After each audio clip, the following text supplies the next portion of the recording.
NR lang si David, Barbie at Jameson, scripted lang talaga. Daily update muna tayo para kay Barbie Fortesa. Dahil for today's video nga ay nag-update si Barbie sa kanyang social media account ng kanyang whereabouts ngayong araw. And as usual ay tumakbo ngayon si Barbie at nag-update din siya sa kanyang mga magiging susunod pang mga kaganapan.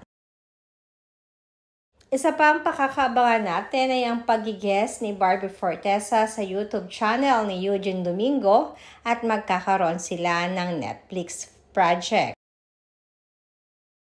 At ngayong araw nga ay umusok naman ng social media na maglabasa ng mga pictures na ito ni Barbie Fortesa kasama ang napapabalitang nalilink kay Barbie na si Jameson Blake.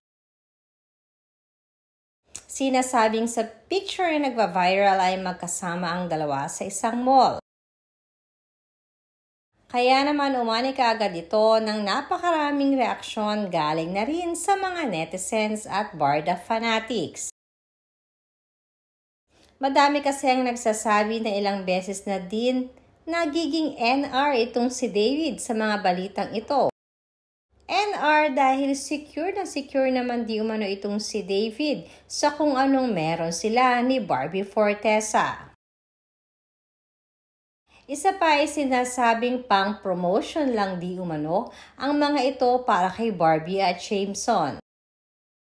Ito ay dahil nga may lalabas silang projects together kaya kailangan ngayon pa lamang ay makita na silang magkasamang dalawa upang merong pag-usapan.